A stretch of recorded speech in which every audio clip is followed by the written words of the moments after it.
Okay. Oh God. Do you have some? Oh, you can take no.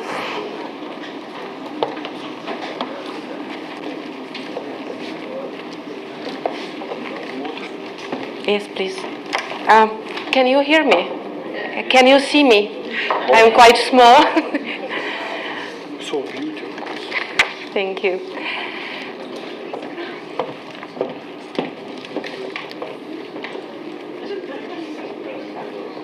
Yeah, this is the correct one. Mm-hmm.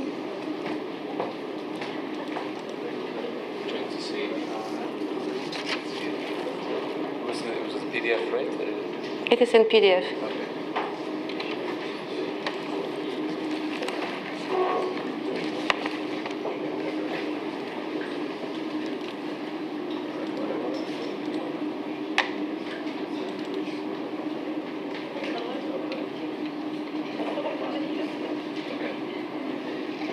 So this is forward, yeah? Yeah. Yeah. Okay, hello everybody. So as this is my first turn during this very, very extensive week of knowledge transfer between us also, I should probably introduce a little bit more myself because on the first day I just mentioned I came from the Czech Republic, but you don't know what is my background, what company I'm working for, etc. So just very briefly, just to make some content to you. So my job description or role in our company, which name is Czech Group, is HR expert and knowledge management coordinator. Basically, I am responsible for knowledge management implementation in both our NPPs. We have two at this moment, one in Temelín and one in Dukovany. And it should be also mentioned that the Czech Group is the biggest Czech producer, owner and distributor of electricity energy in our country. Besides two NPPs, we operate also more than 30 so-called classical plants, if you understand what I mean. It's hydro and coal. And we have also several subsidiaries abroad, I mean within Europe area. Czech Group is quite big in our content. We are a very small country. It has more than 25,000 employees. And I am in my job focused especially for the nuclear business. That's why I'm here, because I'll be talking about nuclear matters. And today I'll be talking about KPIs, I mean knowledge management KPIs, more than 30 minutes. Just imagine, it's quite difficult task. But I will do my best to make it very practical for you, very comfortable, but don't expect any entertainment. So, at the very beginning, I would just point out what we understand knowledge management is in our company. We believe that knowledge management is very important, and it is a set of, let's say, activities focused on identification, capture, and sharing, and of course, of use of unique knowledge. We are talking in our company about unique knowledge. With high risk of loss, I should mention. So this is our definition where knowledge management is focused on. So it is unique and critical knowledge in high risk of loss. On Friday morning, I will go in more details while introducing our case study. So I will explain in detail what does it mean, unique knowledge, how we identify the risk of loss, etc., etc. So now it will be about the KPIs. So let me just point out that the main objective of our knowledge management implementation is to minimize the risk of loss of the experience of our experts. We call them experts or knowledge holders. Of course, another objective is to share a critical knowledge and the best practices around the company. Of course, we want to avoid and minimize the duplication effort. As we are a very big company, you can probably imagine that once something is invented, another division or another daughter company doesn't know, and they spend a lot of time and a lot of money introducing something new, which has been already several years ago introduced in another department. So this is really our issue in our company. Of course, knowledge management, another objective is to establish succession planning system for the experts with potential knowledge loss, and to create a very effective system for knowledge sharing. I mean IT databases, portals, etc. And of course, our last but not least objective is to develop the implementation of knowledge management not only within nuclear divisions or nuclear power plants in Czech Republic, but also within another divisions like distribution, like construction of or reconstruction of new plants or old plants. You will probably agree with me that even in these areas I've mentioned is also very critical knowledge and risk of loss. We realize that knowledge or experience itself has not value if it is not achievable, available, and properly applied. This is our slogan. And before I start to talk about KPIs, let me introduce very briefly our knowledge management process model. In Czech Group, knowledge management is considered as a process, with all its inputs, actions, or sub-processes and outputs. And here you can see how it looks like. It looks difficult, but it's very easy to understand. Which one? The laser pointer does not work. Doesn't work? No. Aha, so hands. I can walk for you. No problem. Okay, so it is very simplified. And on Friday morning, we shall go in that I promise. The first phase, of course, is identification of the knowledge at risk. And of course, subsequently, the knowledge holder. It means the head with a critical, unique knowledge. Thank you, Vitaly. Did you destroy the cartons somewhere? Yes. More important. Once, I'm not going to beat you, don't worry. Once you succeed to identify the knowledge in risk and the head of knowledge holder, in the second phase you have to find the suitable tool how to capture and share and transfer the knowledge at risk.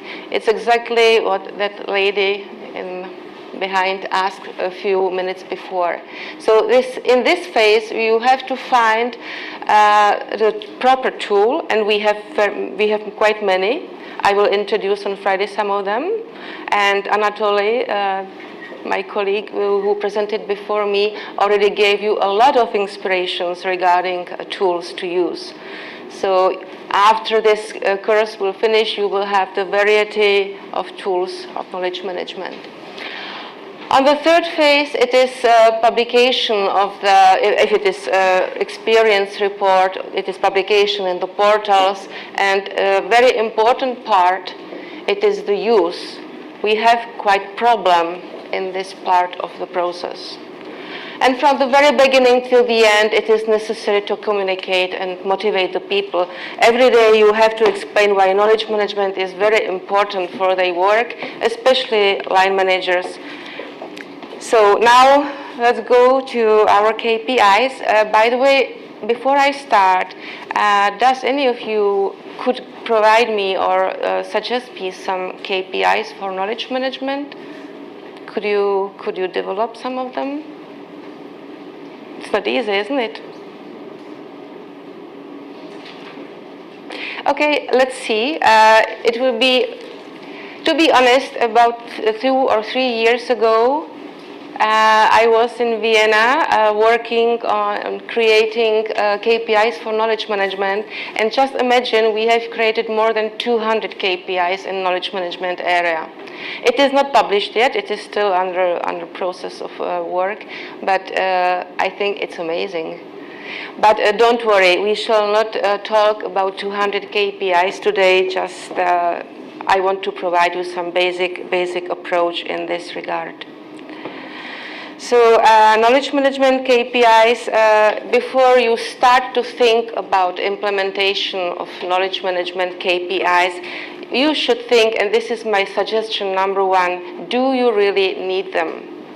It depends in which phase of implementation you are. If it is the project phase, I mean pilot, or if you introduce in the company some knowledge management programs, or if you consider it is already all done and knowledge management is implemented process or implemented system. So of course you will use different KPIs for every stage. I'll be focused in my short contribution to the KPIs used in the implementation phase. So as I mentioned, the first phase is identification of risk of loss. So I will show you and I will introduce some KPIs relevant to this area. In the second phase, we shall talk about tools, and I will show you which KPIs are somehow connected with use of knowledge management tools. And the third phase, I would like to show you which KPIs are suitable for knowledge sharing, monitoring, transfer, and use.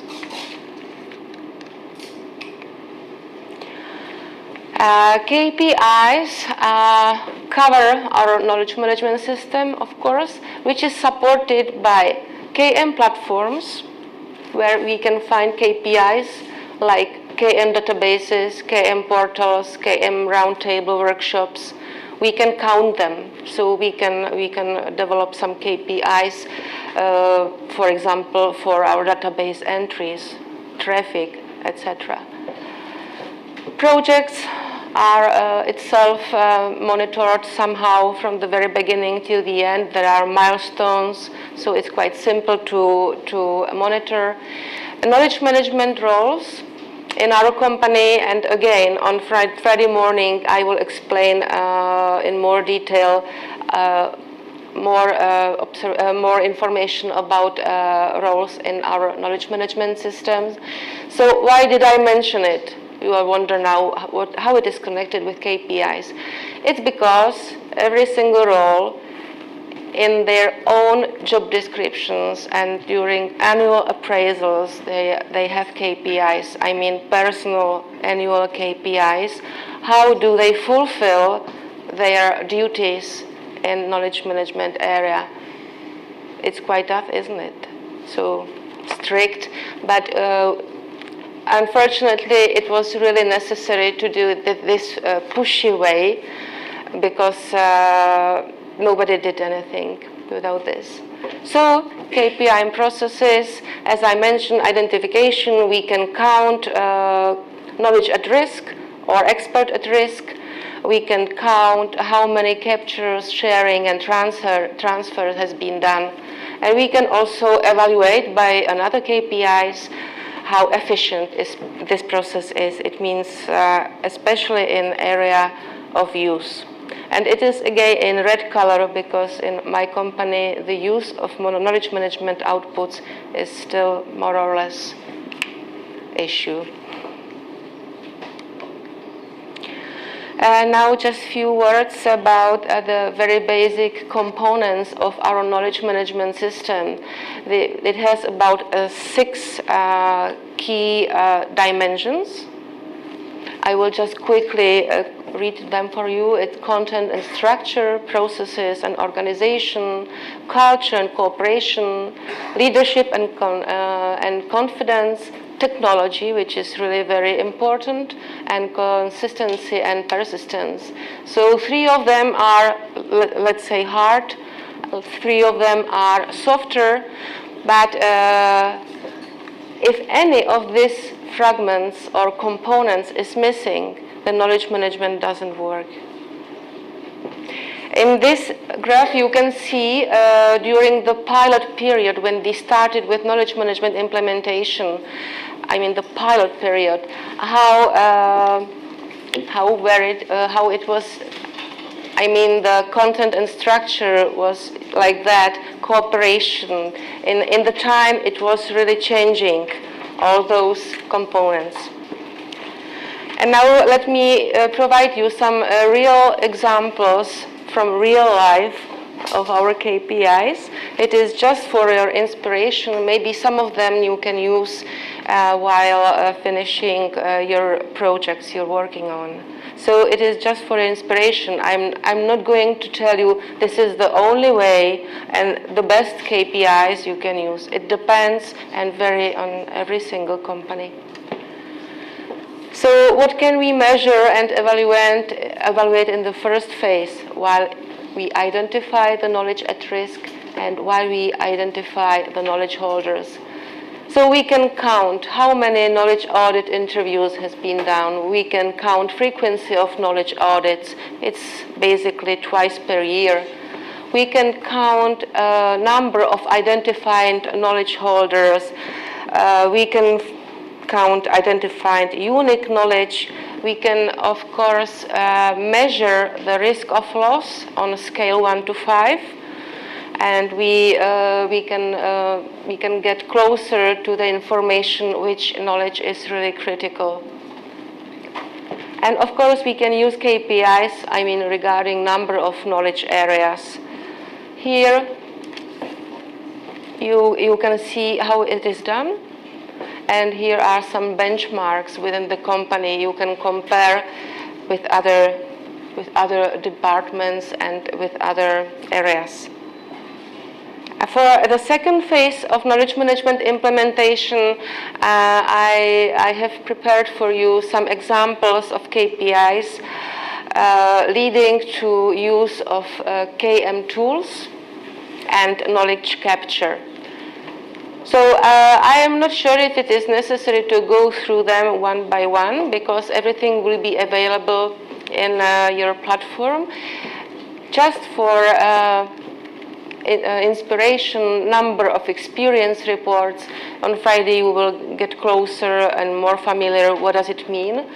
Quality of experience reports. We believe we can even measure the quality of experience.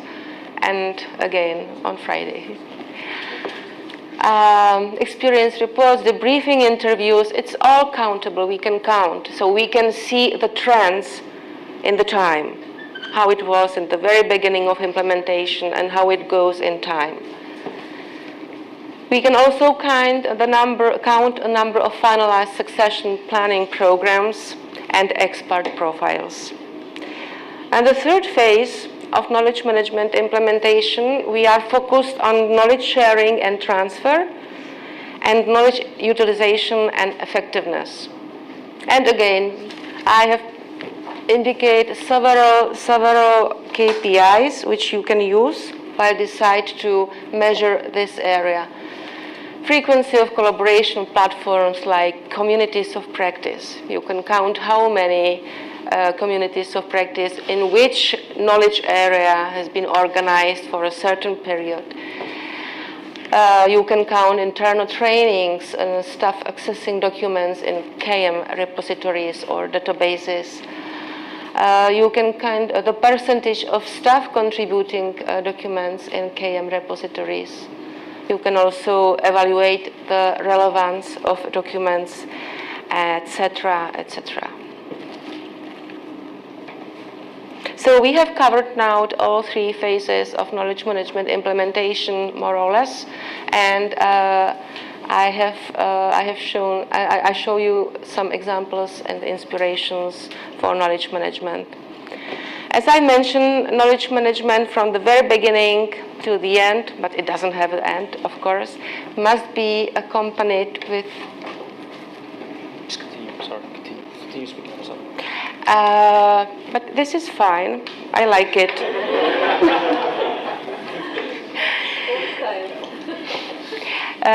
Communication and motivation.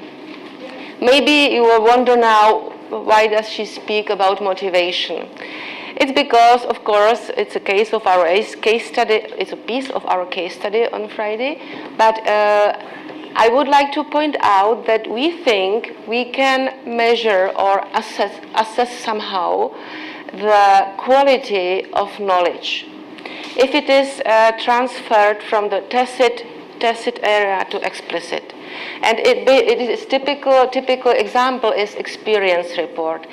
Of course, we shall talk in detail later on what is experience report, but we believe we can measure the value for the future, the clarity and professional level of experience report, uniqueness, and institutionalization.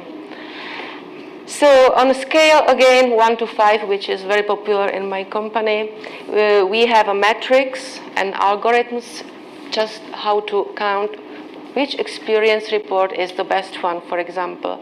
And to motivate the people, we have every 2 years kind of award for the best experience record.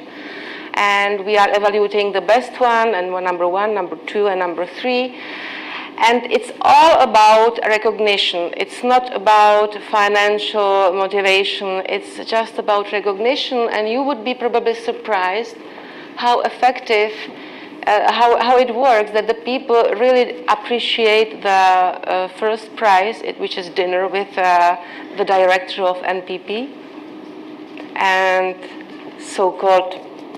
And you imagine it is published in local power plant newspapers, it is on intranet, and the people have photos, and the rest of the team in their departments is just looking, look, he's an expert, he won the prize, he went for a dinner with our director, and they start to be kind of jealous, but it motivates them to be better and better and to contribute as well. So this slide is here especially because I wanted to show you what parameters we use for evaluation of best experience report.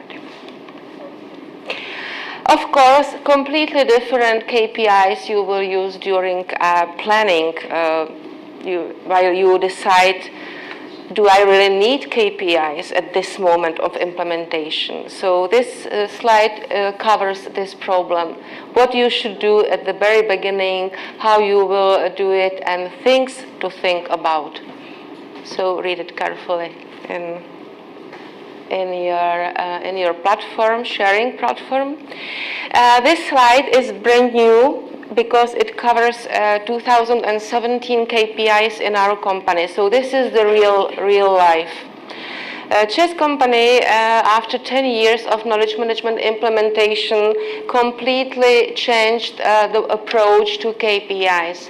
You probably mentioned that all those KPIs presented before are just about number of something, number of experience report, number of debriefing processes or knowledge management audits. It shows trends, but it doesn't tell you anything about the quality of the process. So we were trying to find suitable KPIs, and besides this slide or this summary, you can imagine maybe 6 or 7 what we call teams, about 6-7 people involved in knowledge management, just thinking what is best for Czech company regarding KPIs.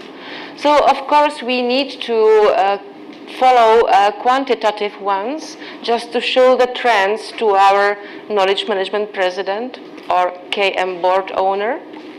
But what is, according to my point of view, essential and very, very important, it is, I don't know if it is visible, qualitative. Qualitative KPIs really shows you if the knowledge management works or not. So this one looks to be very complicated. But I think, did you already read it? I think it is the best one, according to my point of view, of course, which shows the quality of knowledge management at this stage. It means the number of finished knowledge transfer. It means really done transfers from head to head, or from head to database, or elsewhere else, against the number of identified critical knowledge holders who left already the company. So the percentage, which should be more than 100 or equal to 100, is for us in our company essential KPI how to measure the quality of knowledge management. Lessons learned. As I said, think twice if you really need it in a certain stage of knowledge management implementation. Before KPI setting and planning, it's good to check questions. Do we really need it, and are we able to monitor it? Do we have sources? Do we have resources or people who will follow and count and evaluate and then somehow present the results of KPI's evaluation? As I said, it is essential to choose the minimum number of KPIs at the very beginning to achieve the monitoring and evaluation objectives. And my main message is here. There is the Czech saying that sometimes less is more. Do you understand that? And before I say goodbye and thank you, let me show you also something from our real life. This is our knowledge management portal. It looks horrible. You know how? You know why? Because I was translating all these links to English. That's why it looks really a little bit messy, but it's not in the reality. And this knowledge management portal is here because we can measure traffic on this portal. At least we can have some contact via real life. How do the people and employees of our company deal with knowledge management outputs? So we can see best knowledge management worldwide practices provided by IAEA. They have essential information, what is it, why we are here, etc. But the most important entry is here. It's the entry to our knowledge management database. And now you can decide what you're going to do. If you want to go through like Wiki, through full text search, you can find all our experts. If it is turbine, generator, pipeline, whatever, you just type these words here and they will appear accordingly. Even their experience reports you can read immediately. You can see who is it, and you can call him immediately if you face any problem. Or you decide that you need some external experience from our international agencies and associations like VANO, IAEA. So again, you can just type what are you looking for, and the searching machine brings you all relevant just-in-times from VANO or TechDocs from IAEA agency. Or maybe you are not about to find something abroad, you just need to know how it is done in chess group. So you will go through this way and you will find experience report or our expert or knowledge holders. And that's it. And now we have time for questions. If we don't have any, I thank you very much for your attention.